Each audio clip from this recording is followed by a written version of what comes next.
I'm so tired of love songs, tired of love songs, tired of love songs, tired of love. Just wanna go home. Hi everyone, very good afternoon to you again, and thanks for joining us. Wow, today we are seeing another record-breaking numbers of attendees turning up. Fantastic. So as I'll count right now, I think only on Zoom we'll have about 45, but usually on Facebook Live we will hit around 600 to 1,000. So do keep it coming, guys. Today it's our 23rd MIS Lunchtime Webinar sessions. Wow, great. And of course, today I'm gonna introduce a very, very good friend of mine. Okay, so later I'll tell you more about him. But can I have the slides on, please? Thank you. Right, we are on live on Facebook right now. So please help us to click on the like button on the Facebook. Okay. Uh, as you can see, this is actually the buttons that you should be having on your Facebook. I don't think I need to tell you how to toggle on your Facebook itself. All of us should have a Facebook page. And if you don't have, then start thinking where you're from. So in some, I think the Facebook page is where we link some of our friends. So do me a favor, just click on the like buttons on the Marketing Institute of Singapore Facebook, okay? And that's where you can actually visit some of our previous speakers. Today being our 23rd sessions, lunchtime webinar sessions itself. So for the past 22 sessions, right, you can always revisit them again on our YouTube channel, the Marketing Institute of Singapore YouTube channel, or on our Facebook, okay? And of course, from time to time on our Facebook, we will be announcing some new initiative coming up. Yes, on the slides right now, you are looking at the Asia Marketing Day. Like what I said, this is a day which I think you should lock into your schedules, okay? Block the date itself because on the 27th of May is where we'll be celebrating the Asia Marketing Day in conjunction with Philip Kotler's 89th birthday. Okay, so if you, for marketers out there, if you don't know who is Professor Philip Kotler, then I think you perhaps you revisit the time that when you're in your universities or in your polytechnics, look at the textbook itself. Okay, I'm pretty sure one of the textbook is actually authored by Professor Philip Kotler. He's none other than the father of modern marketing. So on the 27th of May, it's where we're going to have the sessions from as early as 10:30 a.m. in Singapore time till right down to about 4 p.m. Okay, it's where we have more than 20, more than 20, 22 speakers coming from 22 countries and regions, talking about topics relating to our current COVID situation right now, both COVID and post-COVID. So it's a session not to be missed. And I would encourage you, please log on, scan on the QR code. The rooms will be open at 10. So come in earlier, just in case if you can't find a seat. Well, I'm kidding, it's online. So you, okay, so we only catered to right up to about 3,000 of you, but looking at 22 countries and regions. So anything above 3,000, I'm so sorry, you will only have to view it via live on Facebook or to revisit them on YouTube again, okay? So if you want to join us to celebrate Kotler's birthday on the 27th of May, please log on earlier, okay? At 10 o'clock, we'll be opening up the room. At exactly 10:30 Singapore time, we're going to start the session. I was told that Kotler is going to give us a preview or welcome. Okay, so be there to hear from him. All right. So as you can see, all the organizations that are supporting this initiative are from the Asian Marketing Federation. And today I'm seeing some of my folks from the Asian Marketing Federation. Thank you for being with us all this while, and we welcome you to join us till the end of our lockdown period. We're looking at the last session probably on the 28th of this month. All right, so which is coming pretty soon. All right, next slide. There we have it, celebrating the 89th birthday of Professor Philip Kotler, the father of modern marketing, on the 27th of May. Okay, next.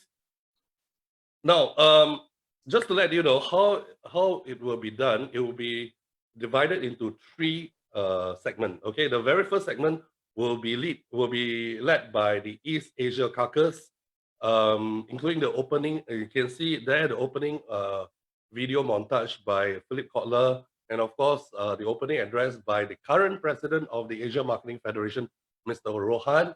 And the keynote speakers will be by Dr. Hamawan Katajaya, the founder of AMF.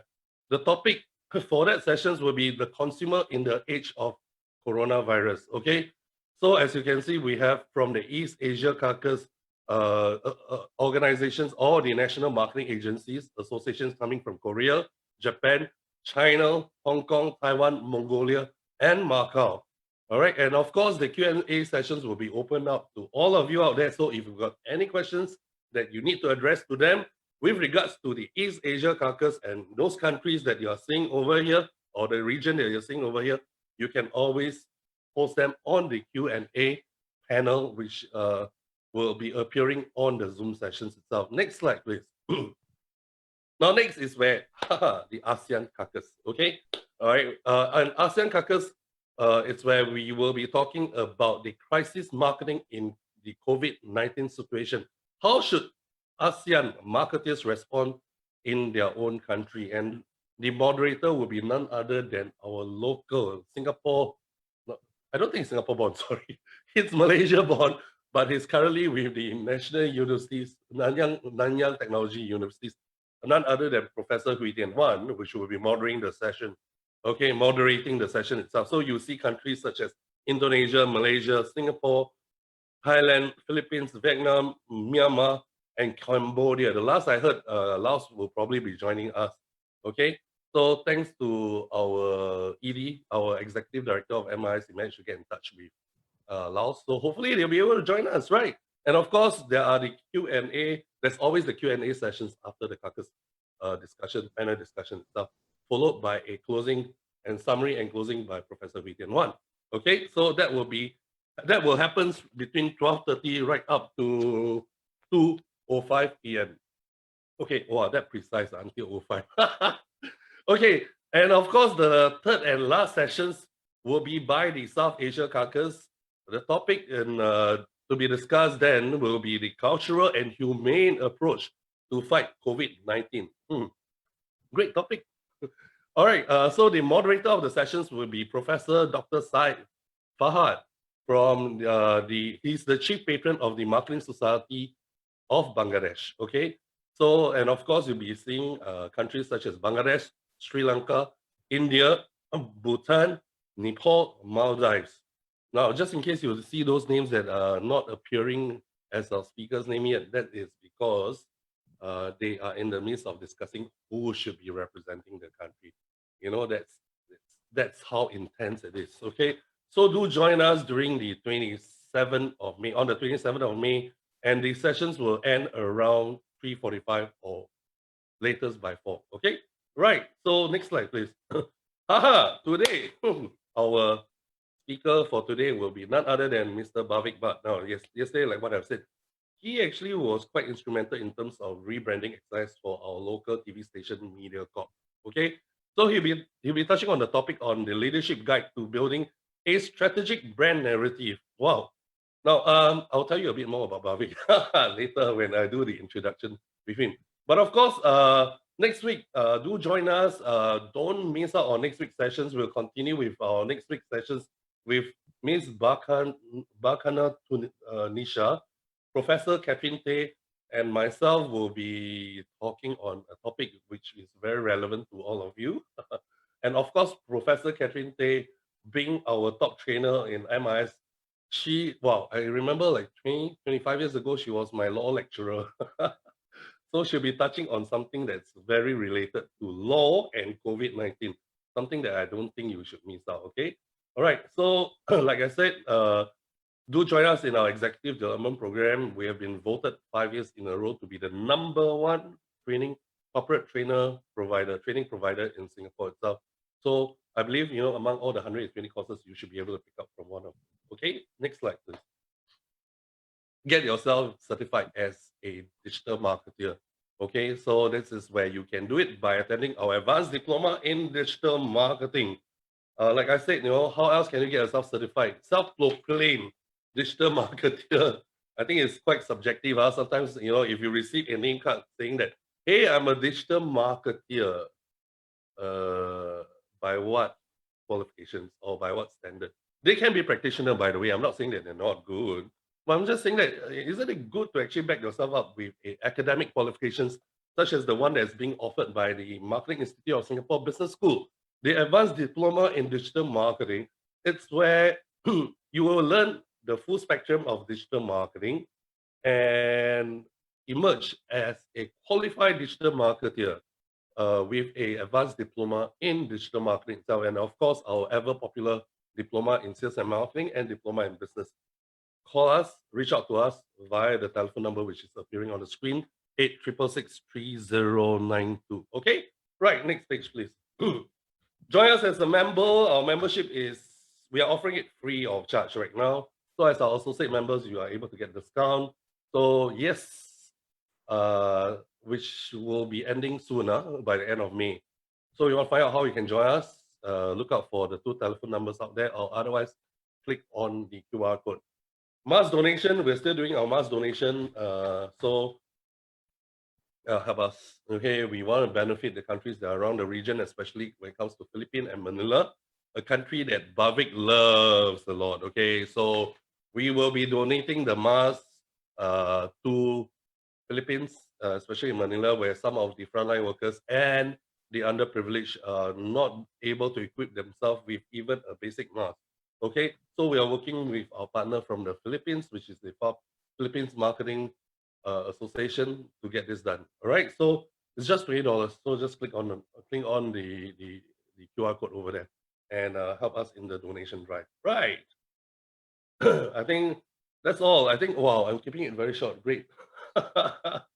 Okay, so it's about 15 minutes done. All right, so I'm going to talk about Bhavik today. Now, I've known Bhavik for, I think, almost 10 years. And Bhavik and me, I think it's the reason why I'm staying in MIS, man. If you know him, if you meet up with him, right, or happens to meet him, you ask on the day that we first met each other during our smoke break, where we were discussing, hey, should we continue to serve in MIS or things like that? He'll tell you all the stories that we've been through. Okay, let me just give a credit mention on Bhavik itself. It comes with long credits, okay, long credentials. So Bhavik is basically he's currently the strategy director at the Bonsey Design Partnership. It's a Singapore-based brand and design consultancy. Now, he was the honorary vice president of the Marketing Institute of Singapore for 5 years, okay, and also represented Singapore at the Asia Marketing Federation for several years. We traveled together, and I should say that Bhavik, wow, wherever you travel with him, right, you can always learn something about him.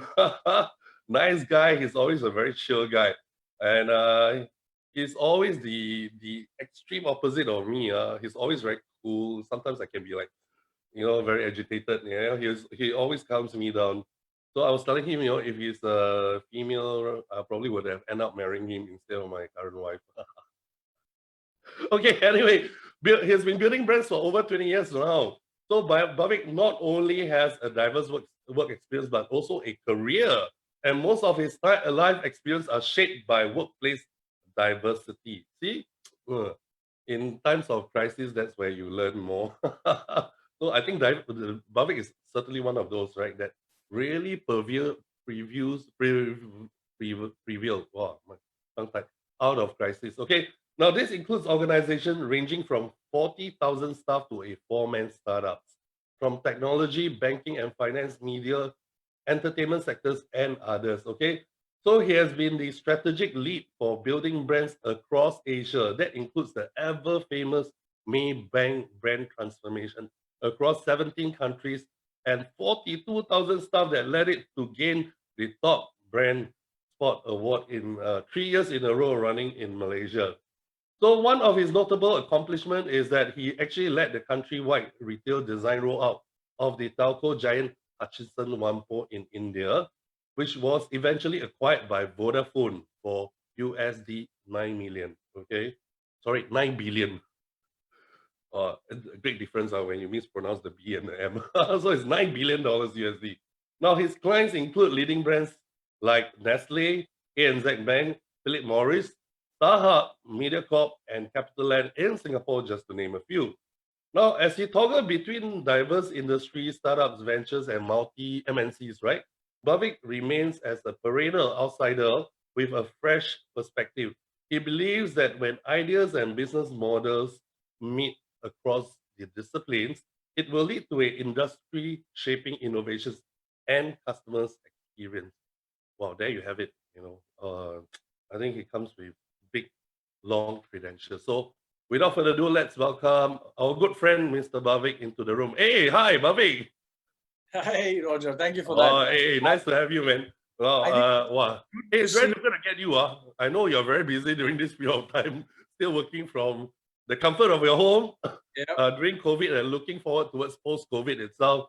And really, we do miss you from the Marketing Institute of Singapore. I think I remember those years where you were serving together with us. You were the one that really shaped our marketing department and then giving very good advice, always playing the devil's advocate towards my ever creative ideas or while running ideas itself.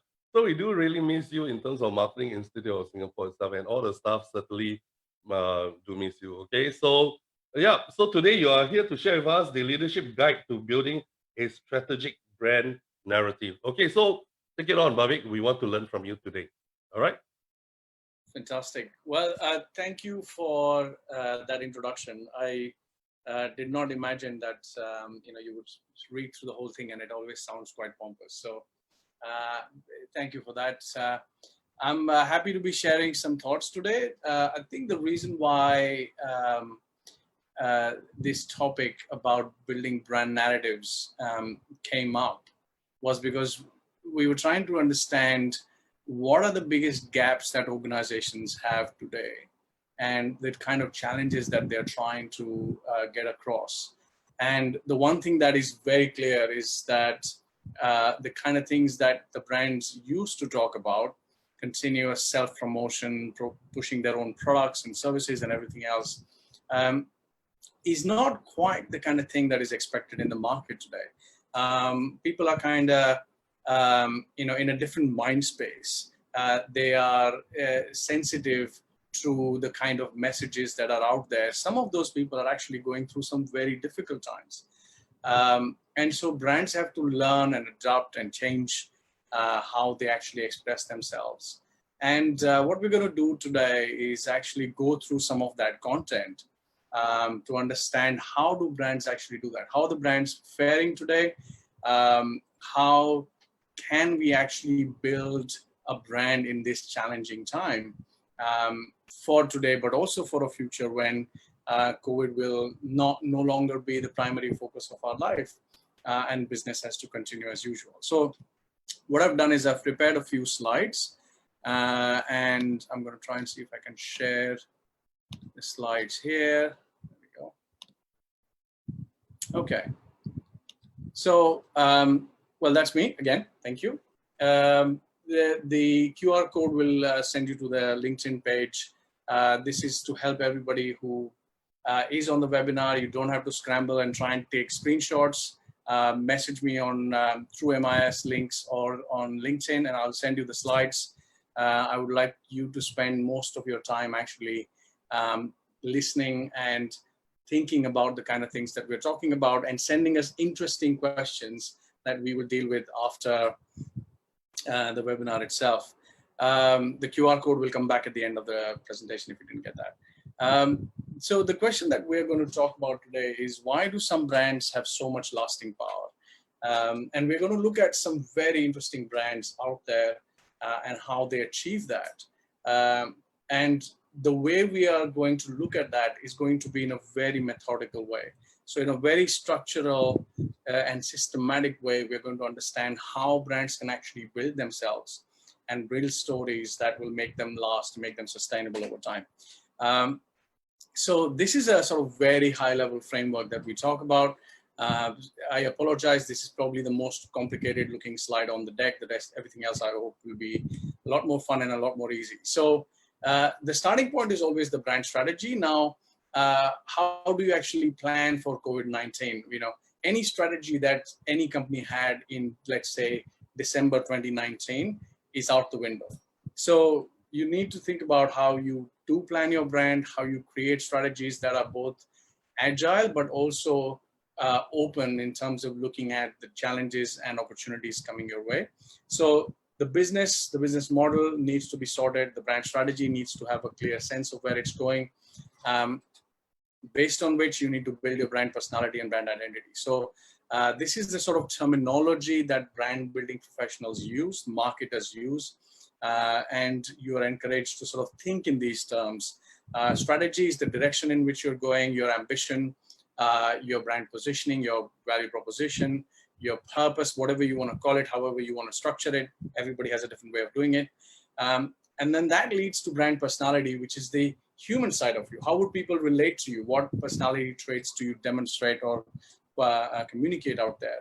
And then your identity. What do you look like? What do you sound like? What is your presence in different channels and different places like? And so your visual identity is a part of this conversation. Once you've got some of these fundamentals sorted, you then need to find out, okay, how do I connect with all my stakeholders and audiences? And that's where this piece comes in, the brand narrative comes in. The brand narrative has to actually address a few questions and help people understand, why do you exist? Why did you start the business? Where did you come from? Why do you do the kind of things that you do? And that's the kind of thing that people want to understand about you, and helps people create that connection, that relationship with your brand. And those are the questions, specific questions that we're going to deal with today. Once you've got this sorted, the next bit is then communicating with all your different stakeholders. And these are segments of customers and partners and providers and suppliers and everybody else.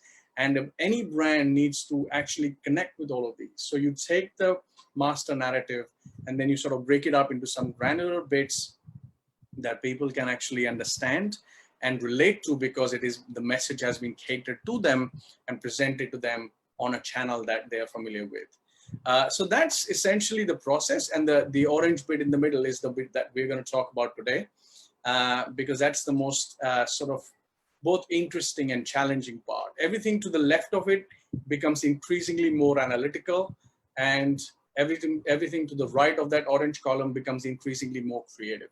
And this is that stage in the middle where you take the core strengths of the organization and translate it into stories that people can understand. That's the bit that we're going to talk about. What I have on this deck is a very quick preview. We run workshops and we run projects, and you're welcome to get in touch with us through MIS or directly with me, and we'll talk more about how you can actually go through this process with us. For some of the brands that I work with, we've done this process several times over. So these are some of the companies that I work with at my organization, Bonsey Design Partnership, based in Singapore. And this is going to be the last sort of promo slide, if you will. From here onwards, I'm going to talk about all the fun things, and we are not going to go into any confidential information or sensitive information about any of my clients. So we're going to talk about how wonderful the world is. We spoke about how brands are dealing with this, the challenge of COVID-19. And I have sort of 2 or 3 stories that I thought were quite touching when it comes to brands and how they actually promote themselves. And stories are very interesting because they could be long, they could be short, it could be just one image, it could be a blog, an article, it could be a slideshow, it could be a ad and a video, or a long corporate video. So there are so many ways in which brand stories are told, and they are very, very powerful means of actually connecting with people, because our brains, as you know, from thousands and thousands of years, are wired to learn stories, to listen to stories and absorb them and learn lessons of life through stories. And so if you can present your brand through interesting stories, that's probably one of the best ways to connect with the world out there. Now, this is a brand that some of you might be familiar with. If you look at the logo, there is not a lot of social distancing going on, but it's interesting how they actually approach this. So this is one of those sort of, the simplest of stories, well told through a few words. How does MasterCard actually talk about the challenges of today? It's a very simple message, right? So how do we do this? So that, we can stay together. We need to be strong. We need to be resilient. We need to face the challenges so that we can stay together for the future. So they've taken that identity. You can see how these elements start to work together, the way the mark works, and connected it to the message of staying stronger together, right? It's a social message, nothing to do with payments. And it's a very interesting way in the which they look at this. Another brand, one of my favorite brands, it talks about how creativity goes on. Again, take a wild guess as to what this brand is. This is a brand that has been talking about creativity since its inception.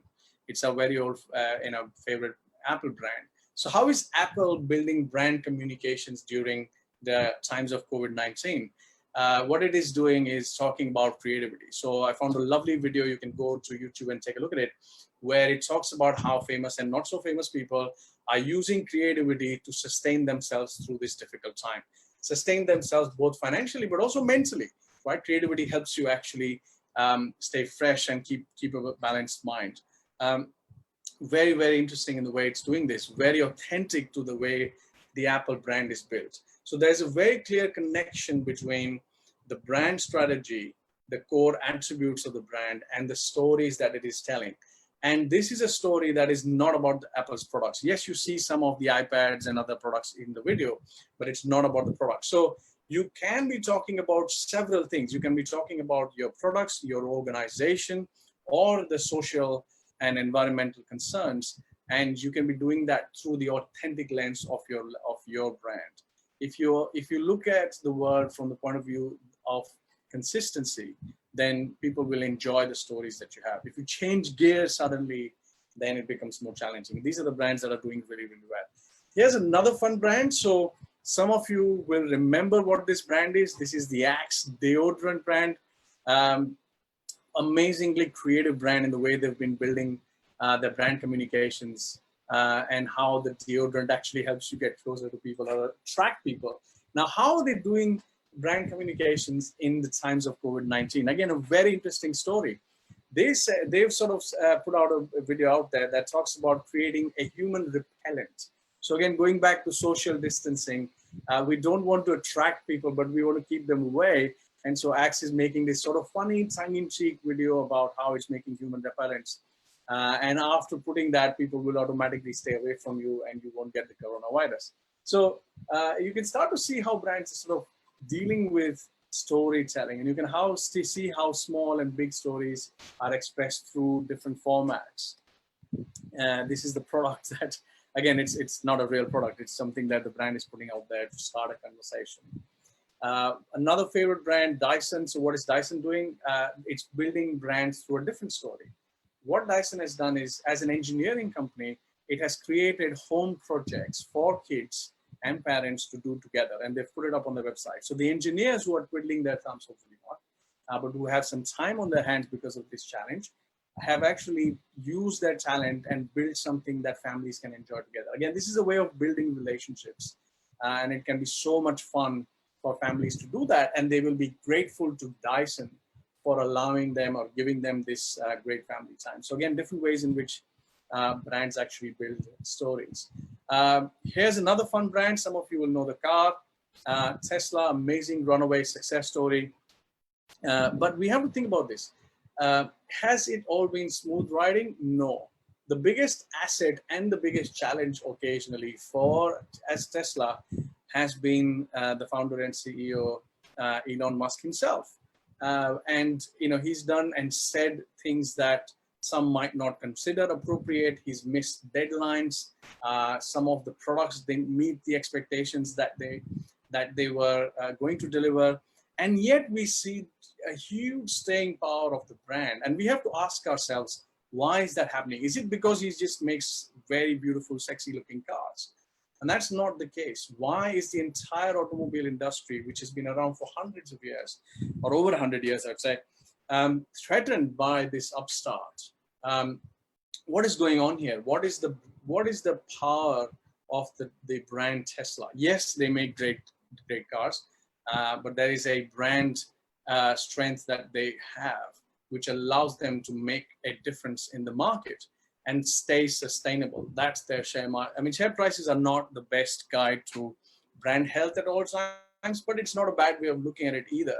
and they've been doing tremendously well. And I suppose they continue doing that today. And so you can start seeing the genesis of this brand. This is how Elon Musk talks about the brand story. He doesn't talk about cars like other car companies do. He doesn't talk about horsepower and axles and carburetors and other things. What he talks about is moving the planet away from the hydrocarbon economy, and the way he believes that can be done is to build an electric car without compromises. And this is something that he put out there as a vision and has been the driving power behind the entire brand. This is a story that has been the source and the secret sauce. This is the challenge that he put to his engineers. There had been electric cars before, but the difference that Tesla makes is that this is an electric car where you do not compromise. And that's a wonderful, wonderful way. You do not compromise on aesthetics, on weight, on performance, on speed, on luxury, on comfort, on any of the factors. It's at par or better than everything else that's out there. And that's what makes Tesla what it is. And I believe that the Tesla story is about the future of this planet. I believe the Tesla story is about the deep-rooted aspiration that we have, ambition that we have as individuals when we were kids, when we were adults, that science fiction can be true. Things that we thought and imagined and saw in a movie or read in a book at some point can happen, can come true. And what Elon Musk is doing is that he's been able to tap into that childlike aspiration in us and connected his brand through that aspiration and connected his brand to the idea of human progress. Beautifully done across many, many, many different ways.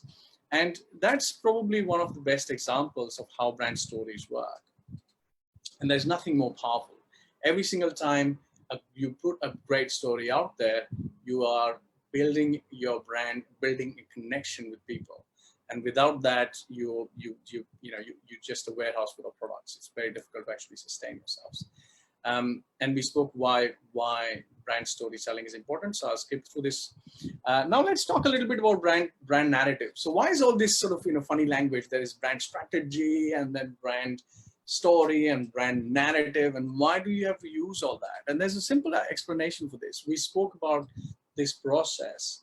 The brand's narrative has a very clear role to play, and we will see how an amazing brand, one of my favorite brands, has done that through building a narrative that is immensely powerful, and it affects every single channel of communication out there. So the narrative is the central engine, the dynamo that drives all communications and engagements and customer experiences across the board for everybody. So this is the genesis of what we're going to talk about. And we're going to go through very systematically, step by step, the process through which Nike would have done this. Again, this is presumptive. I don't work for Nike. This is not an official Nike presentation, so no sensitive matter here. Well, and understand how they've done it. How did they get there?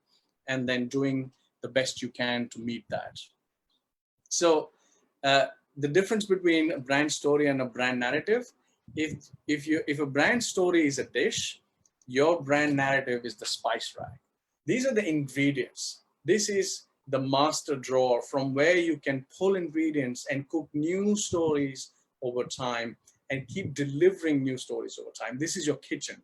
So think of the brand narrative as the warehouse, the storehouse, from where you can then keep building stories, consistent, authentic stories over time, so that people can enjoy engaging with your brand and understand the value that your brand actually delivers through its products, services, and experiences. So the brand narrative in essence is the master narrative that controls and guides the development of your brand. And there are 5 parts to it. So these are the questions that you need to answer. Why? Why do you exist? What's your purpose? Why did you start and why do you continue? And unless you have a very clear purpose, it's going to be very difficult for anybody to connect to it.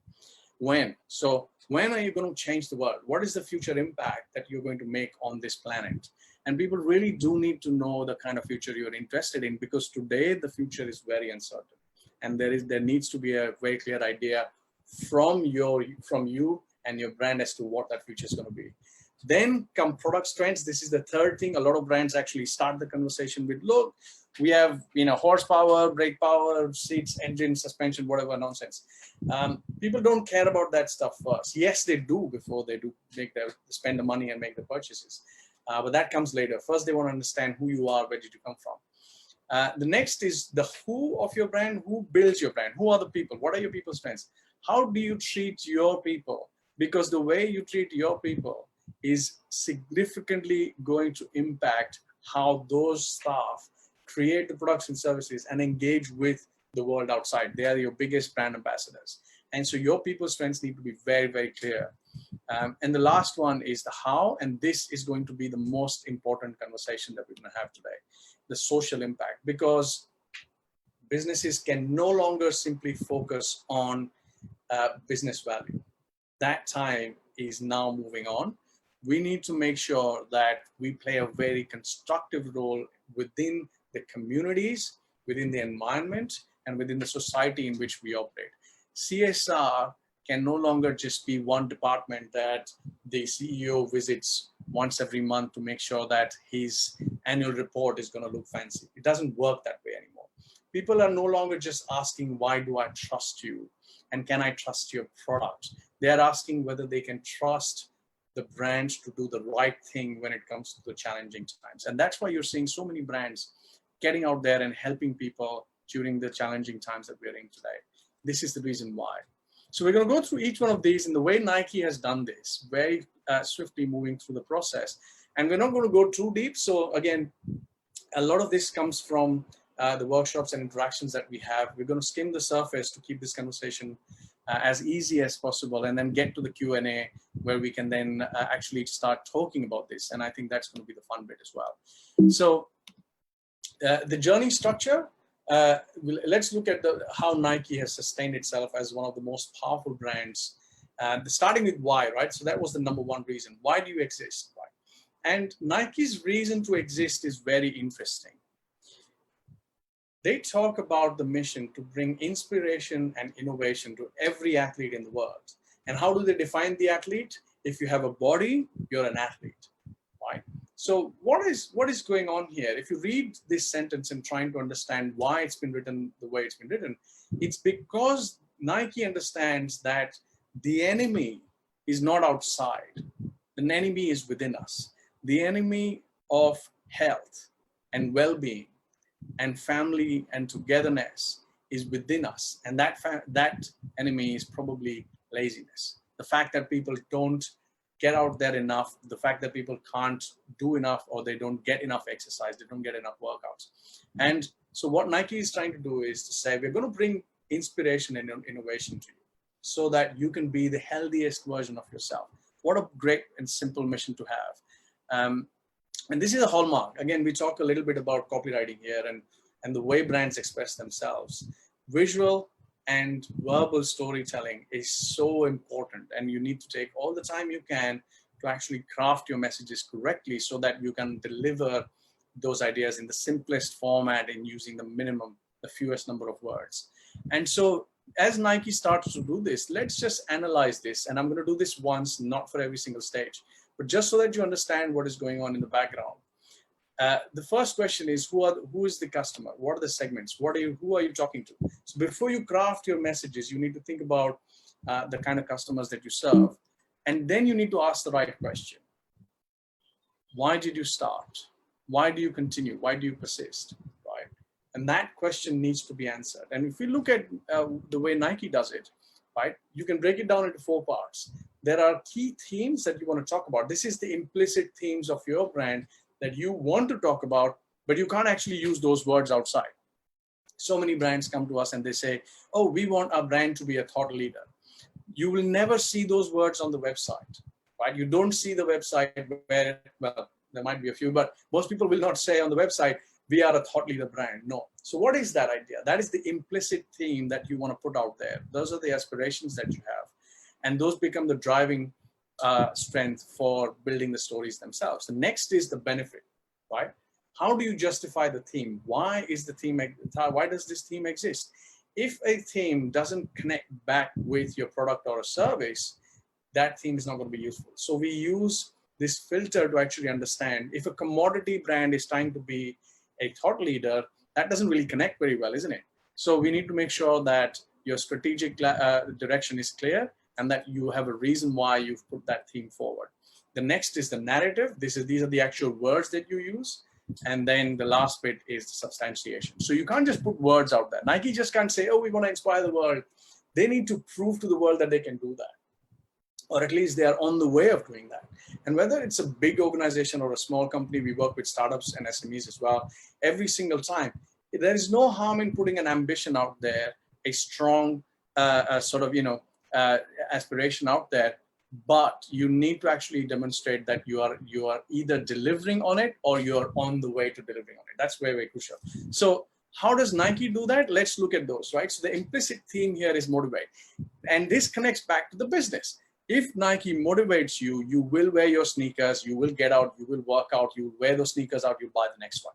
Or if Nike motivates you, you want to look good, and therefore you wear the Nike sneaker to make sure that you look the best you can. And when you're happy with the way you look, you go and buy more sneakers. In the end of the day, this is not disconnected from the business, but it's Nike's role to actually motivate you. So that's the implicit theme.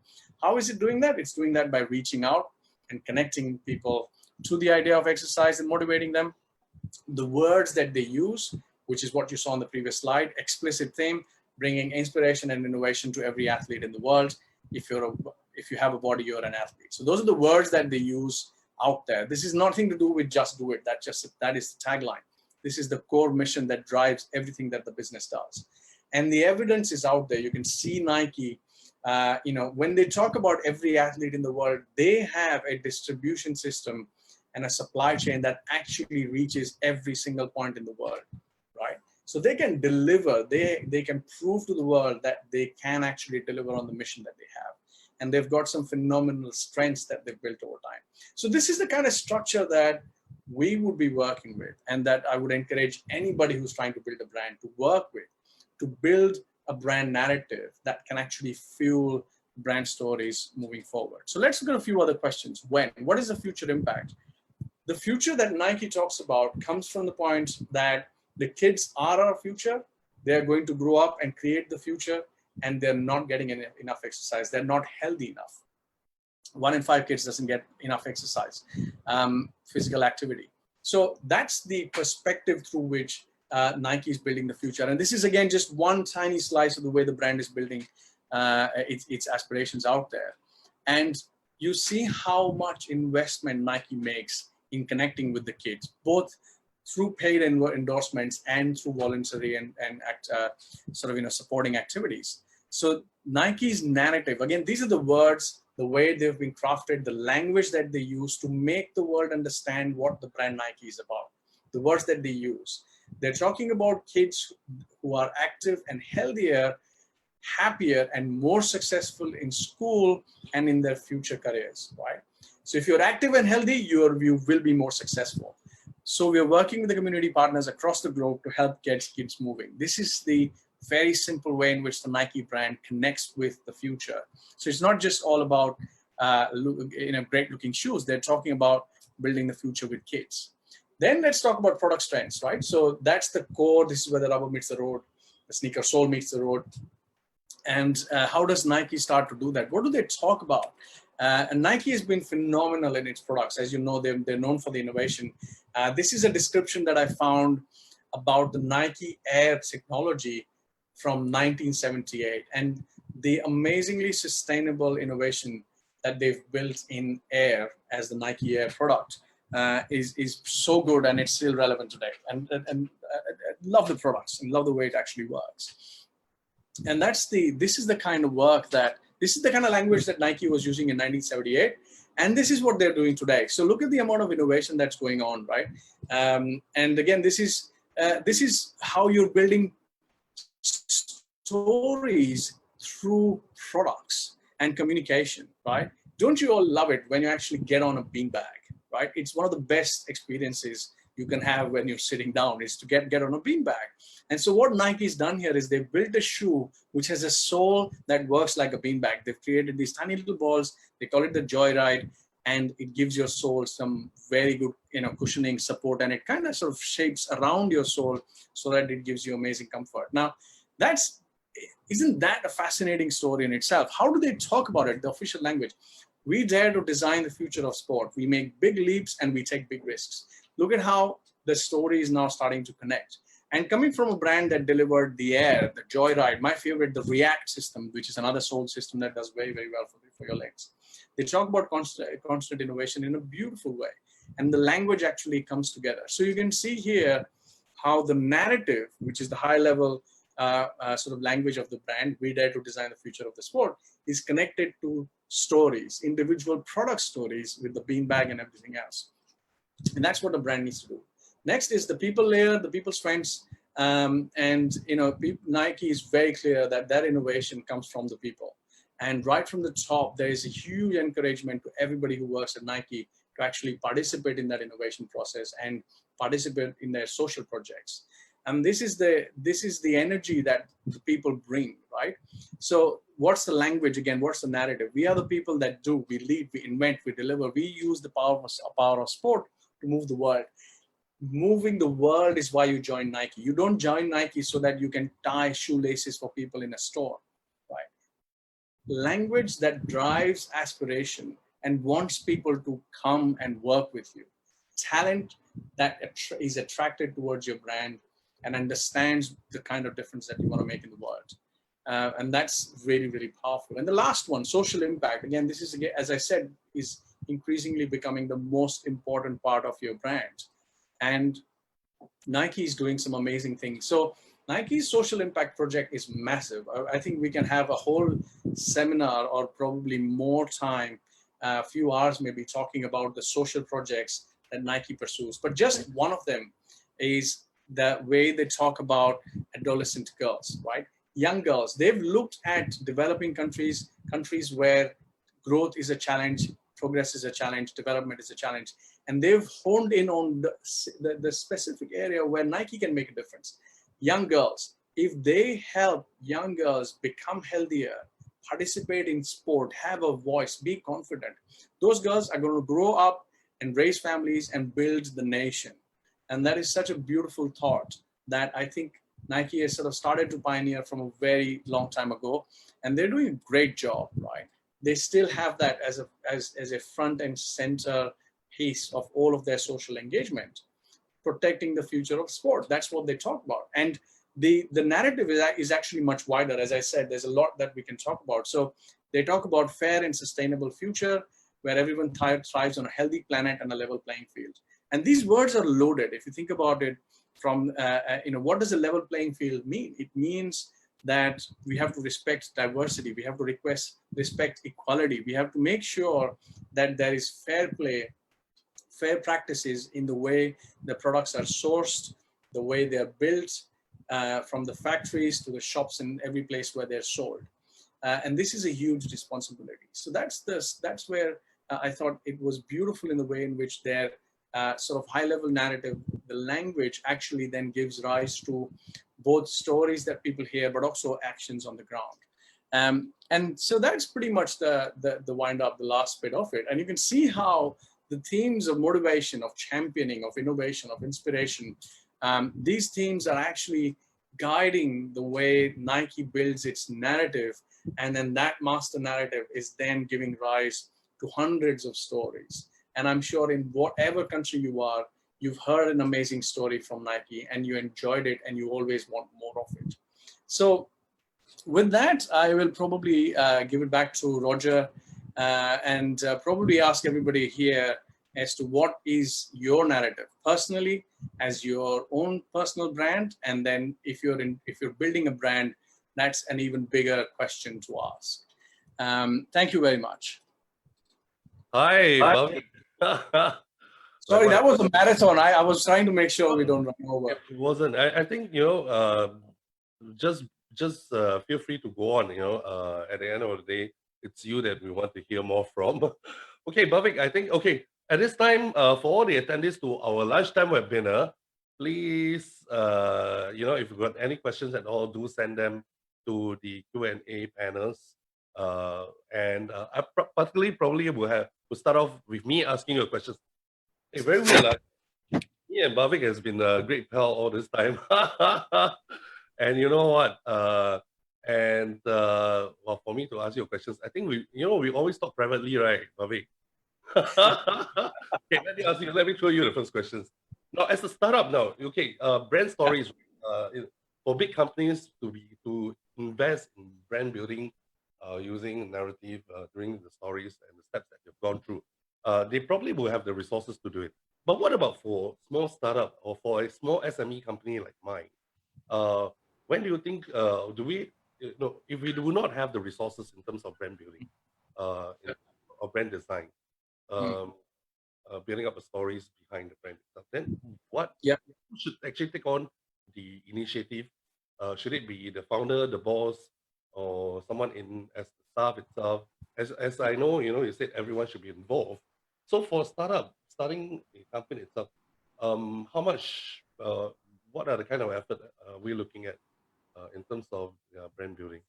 Yeah, and that's why I think the title of the webinar was the Leadership's Guide, right? Because I do think that the leadership needs to take on this role.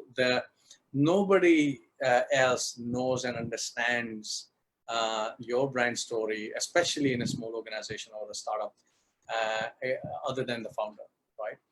And this doesn't take a lot of resource. This is not about money. This is about taking the time and actually trying to understand what it is that you provide to the world as value, and then translating that into a brand narrative or a story that people can actually understand. So going beyond the technical aspects of whatever it is that you do and building a story, and it doesn't take, this is not about resources. So doesn't take a lot of money. What it takes though is time. It's a precious resource. You do need to sort of slow down, pull back, and take the time to actually understand these different components so that you can build it. Oversimplified stories or monodimensional stories are actually not very useful, because you can start with a good one, but then you run out of steam, right? So what you need is, as we said earlier, a spice rack that you can keep mixing the ingredients up so that you can keep serving new and fresh dishes over time. Yeah. Okay, great insight. I think, like what you said, top of the management should perhaps lead on to take on the initial brand building, especially when you're a founder itself. You probably will have your own vision, and how to build your brand stories alongside with your vision itself. Okay, we do have a questions from the floor. Wow. Interesting one. Can we call narrative a mind hacking trick to hypnotize the customers? What a way to put it. So, hey, Bhavik, so all along you've been doing mind hacking. Voodoo. Well, yes, I hope no brands are hypnotizing their customers, because that is probably a punishable offense. Yeah, but I mean, that's an interesting way of putting it. I think mind hacking is a very nice way of thinking about this. And in a positive way. This is white hat stuff, right? What we're trying to do is to look at what is going on in the lives of our customers and the audiences, and how do we actually hack their minds or their thinking to actually take the time to learn and love the brand, right? So yes, it is a way of thinking about hacking a mind. It is, to some degree, it is a mental process, but it's also about interruptions, right?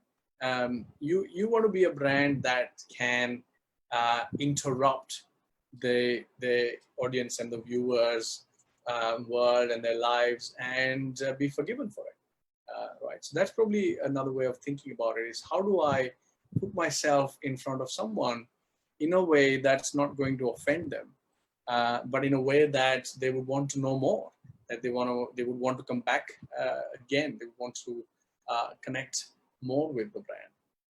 So yeah, I think it's interesting to think of it as mind hacking. Some brands do take extreme steps, and they sort of create algorithms to make their products more addictive.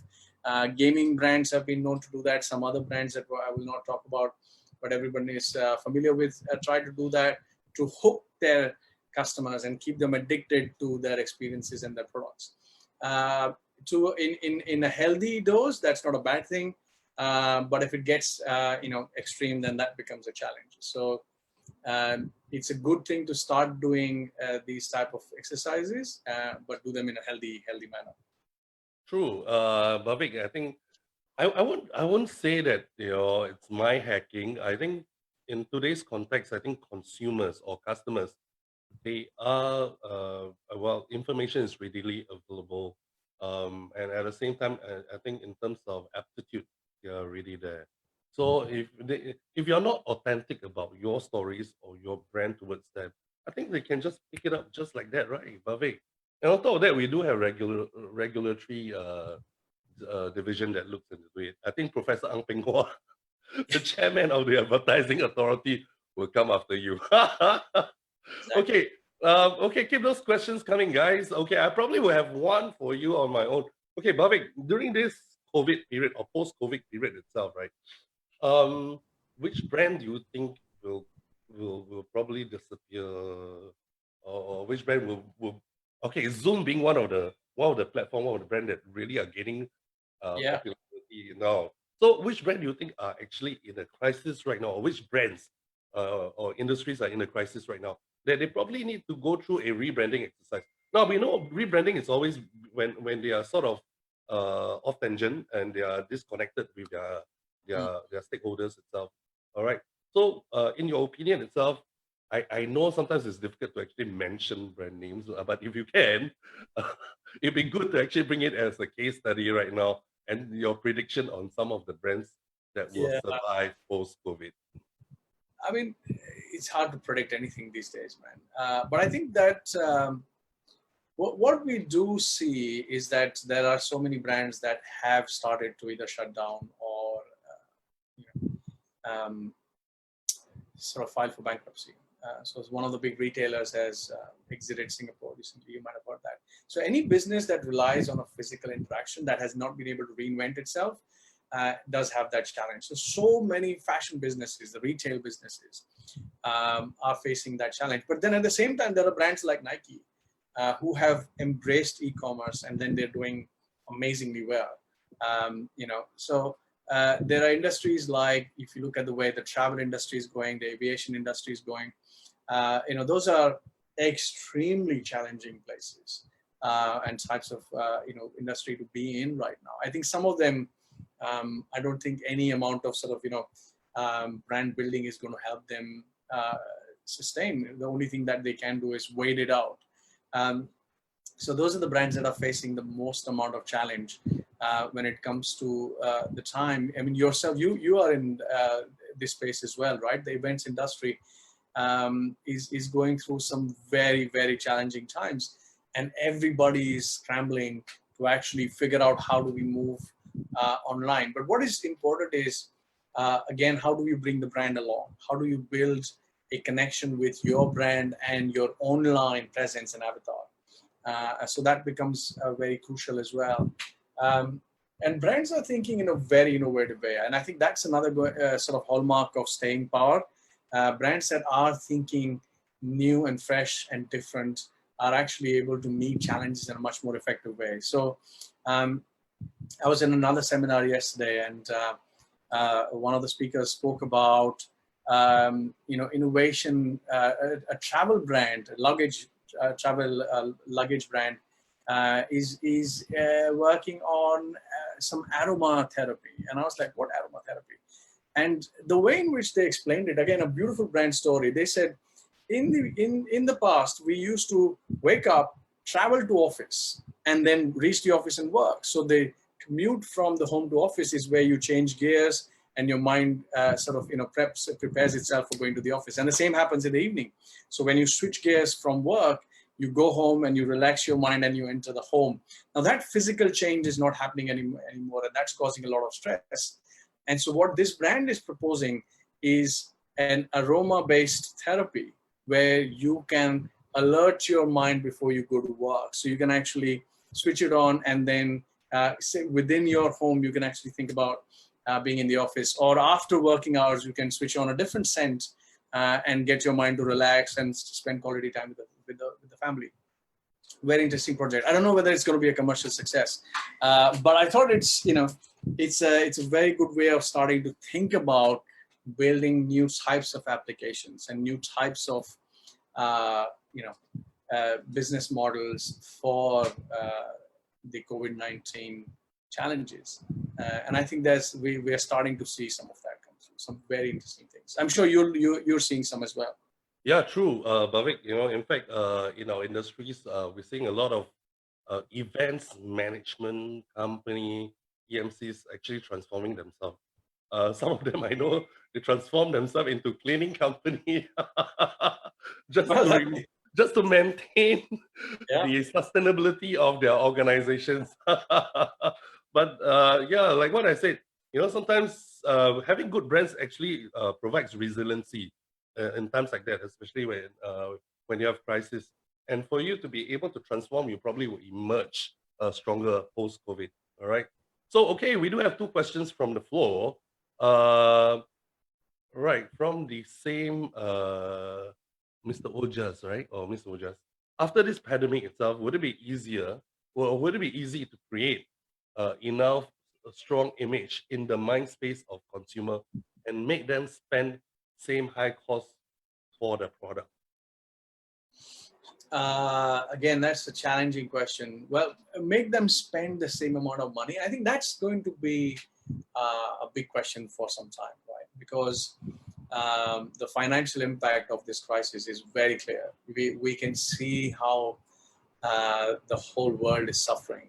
So the spending power is going to be limited for a while. But that doesn't mean that everybody is going to be challenged. So there will be people who will continue to spend, and there will be people who will continue to spend on certain things. So I think it will help the brands to think about how to get themselves on the right side of that spending, that limited, very measured spending that people are going to have. Because that's the key here, is to figure out what are the kind of things that people do want to spend on. So, for example, special occasions, they're going to be so much more valuable. So if you can't get out, if you can't meet people often enough, then the few times when you do have the opportunity to do that, you're going to actually spend more time and probably a bit more money to think about how best you can make that happen. Same goes for holidays, same goes for all of the other personal elements. So I think that's going to be important. The first part of the question about is it going to be possible to create a strong image? Yes, actually, this is a great time to do that. Why? Number one, because your competition has just been heavily compromised. No matter what industry you're in, the biggest spenders in your category have lost their spending power as well. So it's not just the consumers, but the competitors are also spending less, which means that you do have a chance to actually shine right now and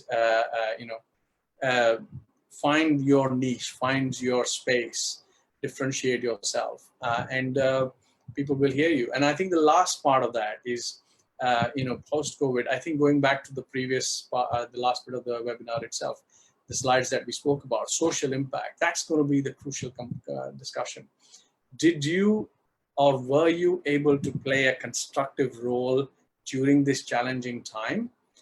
And will people remember you for doing something that you did right and you did something to help people during this challenging time? If you get that bit right now, you are definitely going to fare much better later on. So sustainable businesses are built on long-term brand building.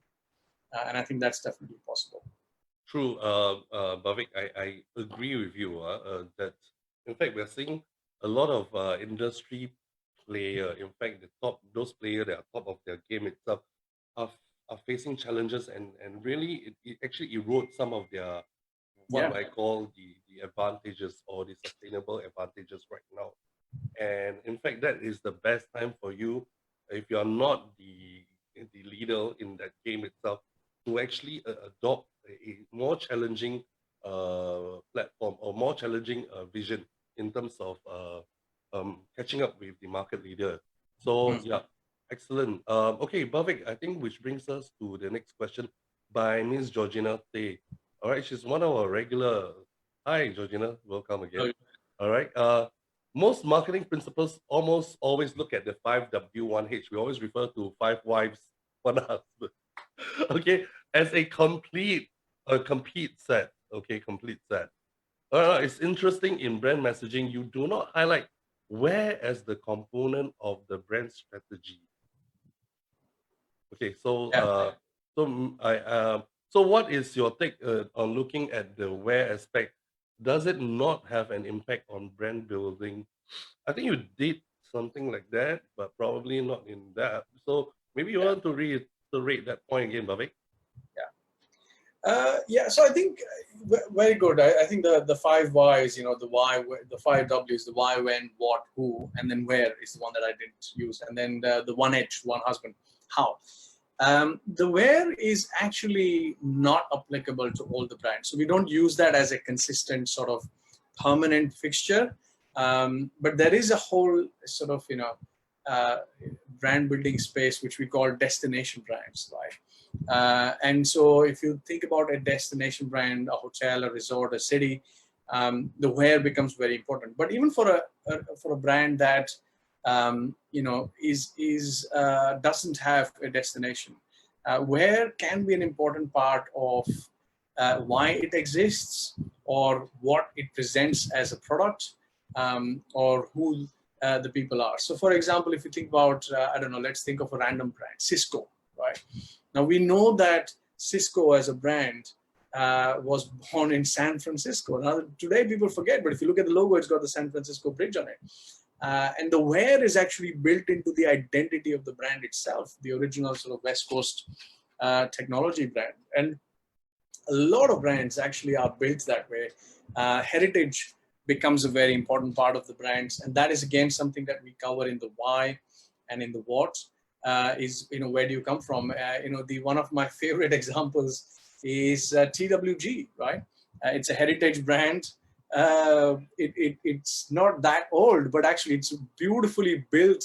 Heritage in a very few short years, and it's built its brand on Singapore, right? So the where is the colonial history of Singapore, and they've taken that, packaged it up into beautiful stores and beautiful experiences, and they're all over the world. They've done a fantastic job. So a lot of times, and then there are brands where the where is actually built into the product itself. So if you think of champagne, right, and so these the Wagyu beef. I mean, these are again products which are inseparably connected to where the source is.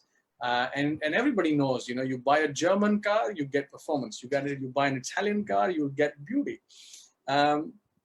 You buy a Japanese car, it's going to work like a horse. So the where is actually built into the product stories in a beautiful way, and it's important. It's just not something that we've used in this framework, but it's built into the threads are built into the way the stories are built. Yeah.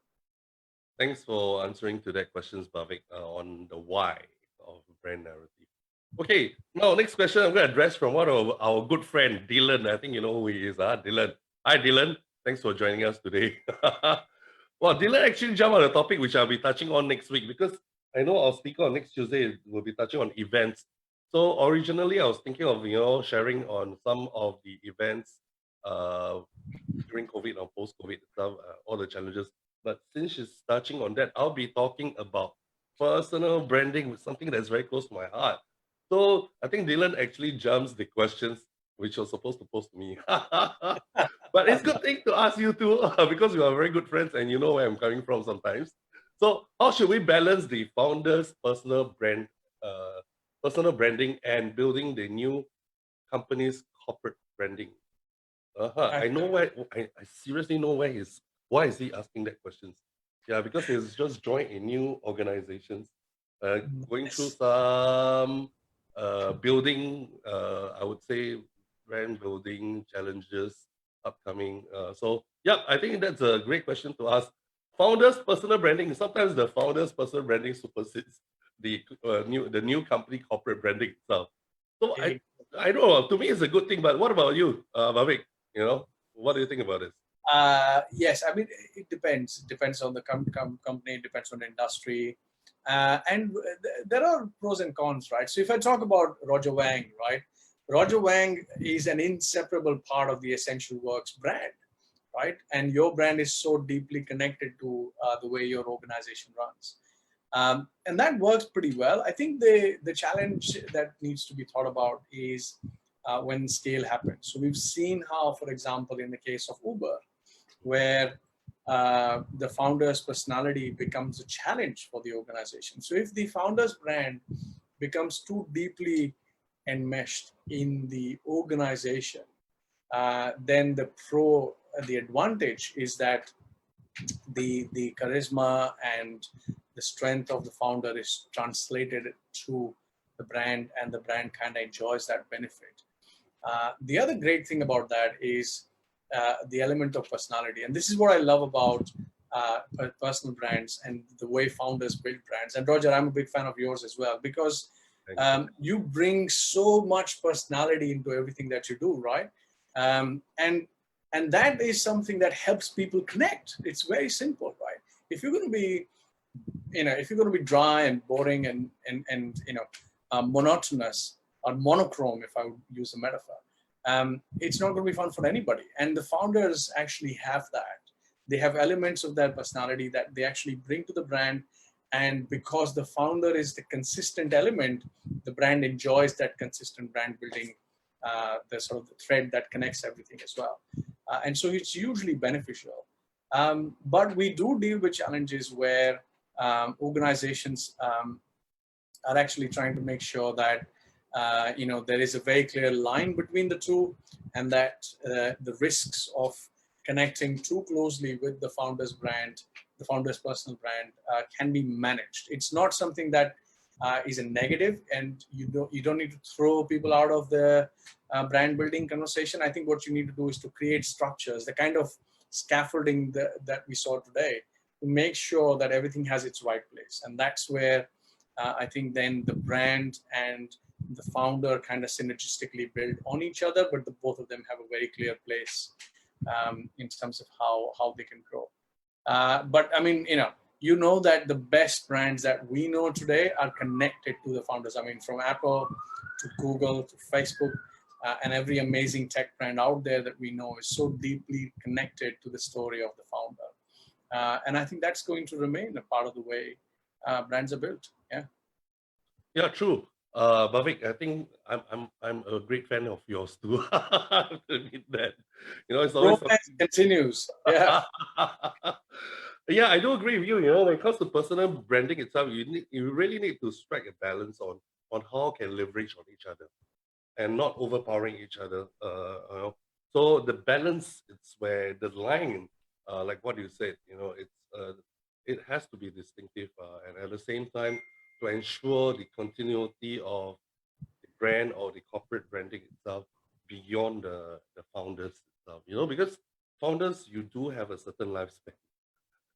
You can't be living forever and ever and ever. Probably you will leave a legacy behind, and that's it. The legacy will probably erode with time. So if you really want to invest in building a brand that has a bit more longer or perpetual life expectancy, tongue tied right now. Okay, you probably will have to strike a balance, and then to a certain point of time, sort of not really disassociate, but downplay the role of personal branding itself. In the initial state, perhaps it will be good, especially when you're building the companies and things like that, which I'll be talking about that. Bhavik, do join me next week, the 28th of May on personal branding.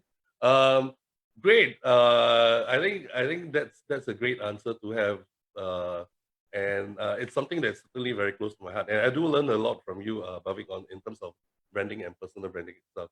Okay, now we do have two other questions coming in. Yes, I know time is drawing near. Both Bhavik and me are not going anywhere. So we decide to stay on. So we can do this up to 3 p.m., right? No, I'm kidding. Okay, good. So the next question will be, so do companies need to reduce selling costs in this period of time? I don't know about the topic today, but yes. So do they need to really reduce their selling costs? Yeah, I mean, this is a interesting one. And Roger, you will be familiar with our friend who works on pricing strategies, right? So Yeah. this is something that falls in the domain of pricing. Again, depends on who you are, depends on what you're selling, right? So yes, you will have to reduce costs to meet the new economic demands, but I mean, look at Peloton is a good example in the US. It's another one that I was talking to. Tremendous. I mean, the bike costs thousands of dollars, and it's an expensive subscription, and people are actually using that brand to stay fit when they're at home. And they're enjoying huge premiums. So there are brands which are actually raising their prices. When the airlines start operating, they will be raising their prices. When the theaters open, the cinemas open, they will be raising their prices. So a lot of the brands will actually raise the price, because either they can or because they don't have a choice. So I think it's a different conversation. But yeah, I think that the brand needs to be able to justify if you do sort of have to move up or down. If you're moving down, if you're reducing your prices, and if the brand gives an impression that you are in panic mode and that you can't sustain yourself, that is going to be negative as well. So you want to enjoy the economy that comes from lowering prices, but at the same time, you need to sustain your image in the market. Yeah. True. I think that's a certainly good piece of advice. Really, it all depends. And I do agree with you, Bhavik. In fact, there are some flights available right now flying to China with effect from 2nd of June onwards, even right now to China. A air ticket price of about 300 to 400. It's costing about 2,000 now. you know, Yeah. so it's a case of no choice.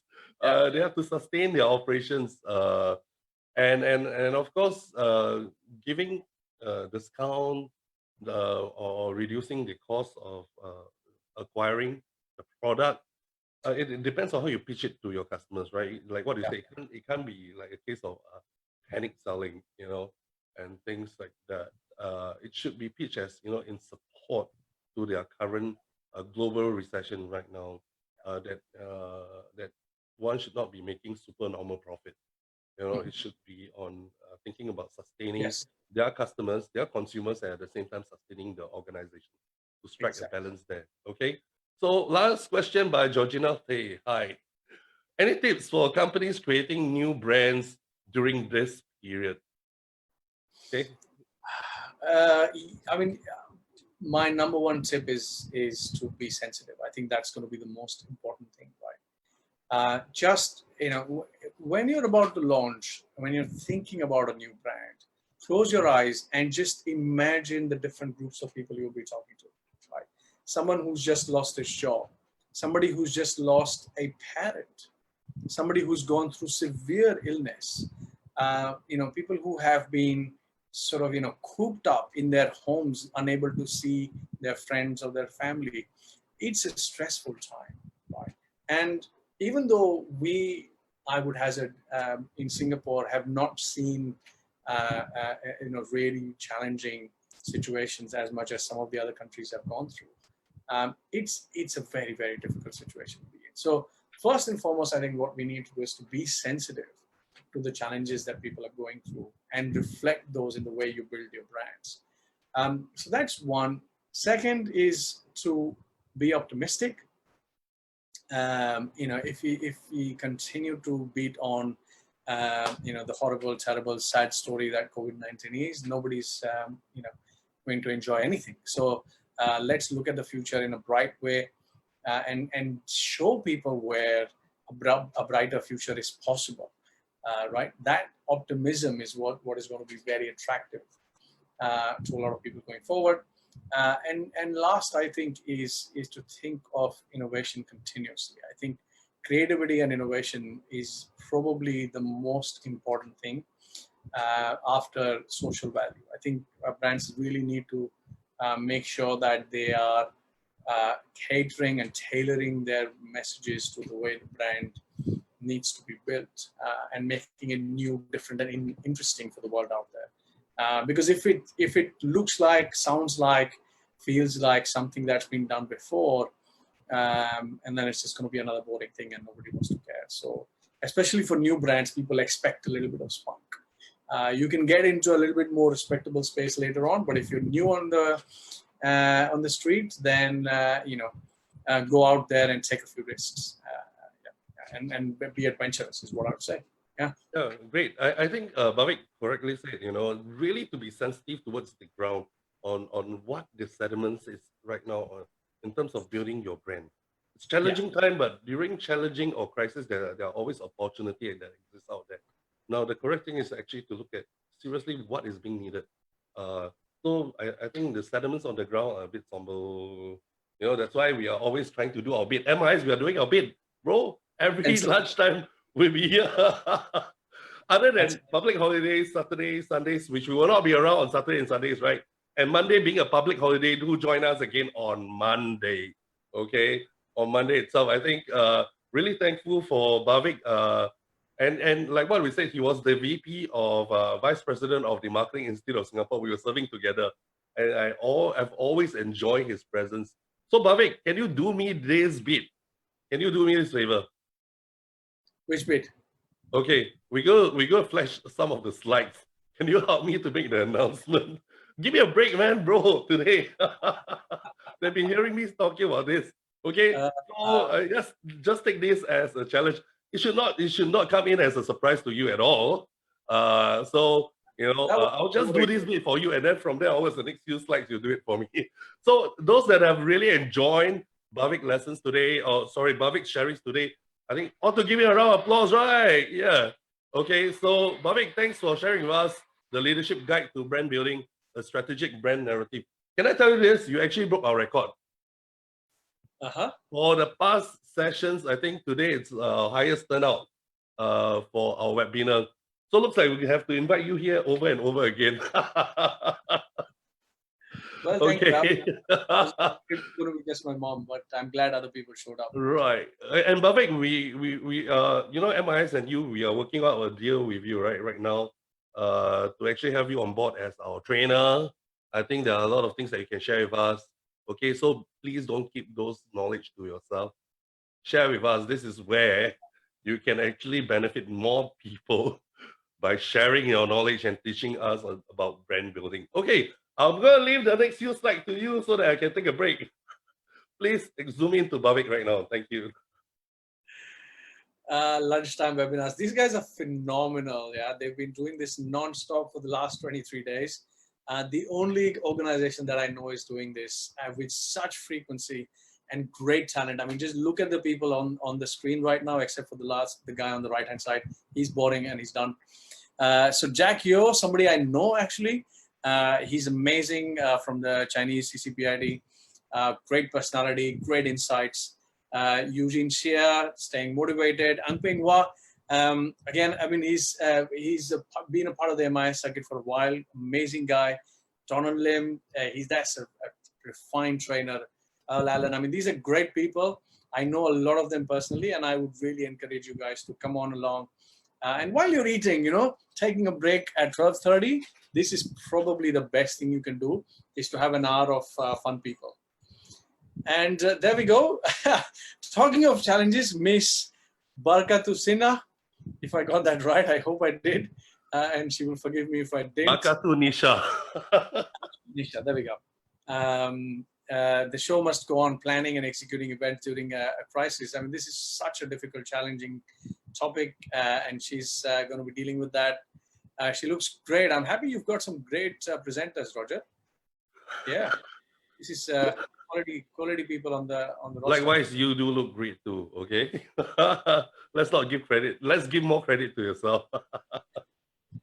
There we go. MIS, please join Facebook. All of these webinars are live on the MIS Facebook page. And MIS does share some fantastic content. They'll keep you updated on the industry events, on what is happening in Singapore and in the region. Remember, Marketing Institute of Singapore is one of the 17 countries that makes up the Asian Marketing Federation. So if you want to connect back with both Singapore and the region, MIS is the best gateway. So connect up on the Facebook page, and check out the interesting activities over there. This is fun. I would not miss being the vice president. They're the two phenomenal people. If you haven't heard Hermawan Kartajaya, who's is the guy on the right before, he's a very dynamic speaker and a great marketer from Indonesia, respected across the world. He's written several books with Philip Kotler. I think this should be a very good time to actually have an opportunity to listen to these guys without having to buy a ticket, without having to travel to all the wonderful places where they have these sessions. And I think I should thank Roger actually for organizing this. So 27th of May, make sure that you log in. It's a short one, 10:30 to 4, and you will be hearing from people across Asia in terms of what people are doing. So if you want to know how to sustain your business in this difficult time, and if you want to hear from a very wide audience, this is going to be a great chance to do that. Wonderful. Asia Marketing Day, 27th, we'll be celebrating that here in Singapore. So the birthday of Professor Philip Kotler, and there will be some great sessions with MIS. So stay tuned. Yeah, hopefully we will continue to get support from Philip Kotler, who is 89. I mean, that is just phenomenal. Roger, you and I met him when he was 82, was he? 82 Yeah, that was a couple of years back in Indonesia. Yes. And he was at 83. He was up on stage and talking, and he's still out there and still writing, giving messages to people, connecting up, staying updated with the future of the world and future of the marketing. Phenomenal guy. So we welcome all of you guys. Join us for 27th May. Executive Development Program. So again, this is the reason why I joined MIS, and I'm really, really proud of Marketing Institute of Singapore. Their executive development programs are the best in Singapore, and this has been recognized by, not some paid awards that MIS sort of, encouraged to put out there. These are stringently analyzed industry standards, and they've continuously evaluated MIS to be the best corporate trainer out there. We have some great trainers, fantastic courses, proven track record of over 40 years. So please feel free to join 120 courses over 9 disciplines. There's a lot that you can do, and all of those are now moving to online platforms. Some very creative ways in which these courses are being delivered right now. So if you have some downtime, you want to upgrade yourself, get some new skills, this is the time. Join the MIS Executive Development courses. The digital diploma. Now, interestingly, this is something that Roger and I have been talking about for a long time. He's been developing this course for some time, and I do know a little bit about it. The fact that MIS has consulted with some leading industry professionals and practitioners to actually understand what does the industry need right now. So the Advanced Diploma in Digital Marketing is definitely a very good place to start for anybody who wants to get into digital marketing. And then there's Diploma in Business, Diploma in Sales and Marketing, and so many other ways you can actually educate yourself or inform if there are students around you to join MIS and take up the courses. I mean, MIS has been in education for over 25 years out of its 40-year history. And they've, I meet marketers on regular basis who graduated from MIS. I meet people who are now industry leaders, they're CMOs, they're building their own organizations, and lo and behold, we find out that we have some common roots. So wonderful. It's amazing what MIS is doing. And yeah, great education courses. Thank you. Become a member. That's the best way to keep in touch, to get some very special privileges. There's a long list of privileges for MIS membership. And join the mask. Sorry, yeah, you can go to the next slide. Join the mask donation drive. I believe I remember Roger said it's just $20. That's a small amount of money to do a little bit of good to help people who actually need this equipment. So the donation drive is on. I'm going to do that first thing after. and with the great people from MIS, Judy and Edgar and everybody else. Thank you for running this drive and helping people out there. We're going to continue doing good in the world. There you have it, our former immediate Vice President of the Marketing Institute of Singapore. Bhavik, you know, I should say that you did a wonderful job and probably do it better than me. Yeah, a round of applause again to you. Thank you. Happy to have you. Okay. Yeah, but I think, yeah, great. You know, do join us on the 27th again. And of course, yes, I think some can give away some teaser. MIS, we've just gotten approval to run our advanced diploma in international events and mines. Okay, Wow. a couple more. Advanced diploma in international events and mines, hospitality, and of course our advanced diploma in marketing itself and digital marketing that you're seeing on the screen itself. So do find out more. In fact, we're making it very easy, Bhavik. You know, those days we have to like pay upfront one lump sum. You know, it's an installment basis. Is to show our support for people who need to upgrade. During this period of time is where ask yourself, like what Donna has said yesterday, you know, what have you been doing during this lockdown period? Have you been watching Netflix, playing online games, cooking? Then what about upgrading yourself? You know, so this is the best time, and we're approaching the end of our lockdown period itself, which we will not see everything going to the norm. It will be the new norm. So you probably will need to spend some time at home. Okay, so this is where you can pick up a skill too to make yourself relevant during this period of time, and that's where MIS we're giving free associate membership so that you can enjoy the discount to all this course. Okay, so thanks, Bhavik. Thank you so much for doing a great, fine job for me, and we hope to invite you on board again. For those who wants to learn more from Bhavik, right, do look out for his course upcoming, and you can always find out from our staff from the Marketing Institute of Singapore. Okay, so Bhavik and I, we will have a date post-COVID. Let's go out for a drink, man. That definitely will happen. Yes. Thank you, sir. Thanks a lot. Thank you for having me. Thank you. Okay, great. Okay, we'll see you on next Tuesday. Don't come on board. Tomorrow we'll be taking a break. Sunday we'll be taking a break.